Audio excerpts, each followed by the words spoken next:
प्राचीन हिंदू महाकाव्य रामायण में राजा दशरथ द्वारा शासित अयोध्या नामक एक राज्य था। उनकी 3 पत्नियां थीं, कौशल्या, कैकेयी और सुमित्रा, लेकिन उनकी कोई संतान नहीं थी। राजा चिंतित था क्योंकि उसके सिंहासन का कोई उत्तराधिकारी नहीं था। मेरे सिंहासन का कोई उत्तराधिकारी नहीं है। मुझे इस समस्या को हल करने का एक तरीका खोजना होगा। इस समस्या के समाधान के लिए राजा दशरथ ने देवताओं को प्रसन्न करने के लिए यज्ञ करने का निर्णय लिया। हे देवताओं, हमें बच्चों का आशीर्वाद दे ताकि हमारे राज्य को एक योग्य उत्तराधिकारी मिल सके। मेरे राजा, एक भव्य यज्ञ करो। देवता निश्चित रूप से प्रसन्न होंगे और तुम्हें संतान का वरदान देंगे। यज्ञ के दौरान देवता उनके सामने प्रकट हुए और उन्हें 4 पुत्रों का आशीर्वाद दिया जो उनके उत्तराधिकारी बनेंगे। हम आपकी भक्ति से प्रसन्न हैं, राजा दशरथ। आपको 4 पुत्रों की कृपा होगी जो आपके वंश का गौरव बढ़ाएंगे। मैं धन्य हूँ। हमारे राज्य में 4 महान राजकुमार होंगे। रानी कौशल्या ने ज्येष्ठ पुत्र राम को जन्म दिया। उन्हें सभी भाइयों में सबसे गुणी और बुद्धिमान माना जाता था। हमारी प्रार्थना का उत्तर दिया गया है। स्वागत है मेरे पुत्र राम, गुणों का अवतार। लक्ष्मण, उनके छोटे भाई, राम के प्रति उनकी वफादारी और भक्ति के लिए जाने जाते थे। भाई, तुम देवताओं की कृपा से पैदा हुए हो। मैं हमेशा तुम्हारे साथ खड़ा रहूंगा। तुम्हारी सेवा और रक्षा के लिए तैयार रहूंगा। तीसरा भाई भरत बुद्धिमान और दयालु था, जबकि सबसे छोटा भाई शत्रुघ्न बहादुर और निडर था।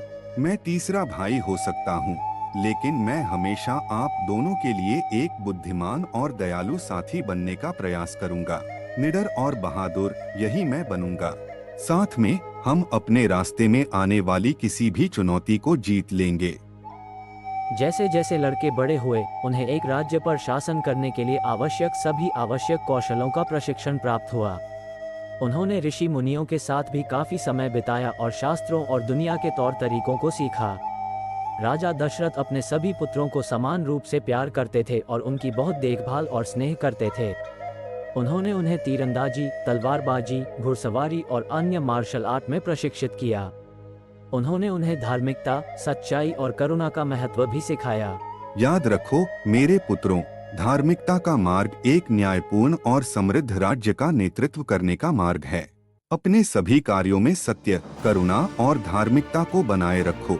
पिताजी, आपकी शिक्षाएं हमेशा मेरा मार्गदर्शन करेंगी। मैं एक न्यायप्रिय शासक बनने का प्रयास करूंगा और अपनी पूरी शक्ति से हमारे राज्य की रक्षा करूंगा। हम खून और प्यार से एकजुट हैं। साथ में हम किसी भी बाधा का सामना करेंगे और अयोध्या में समृद्धि लाएंगे।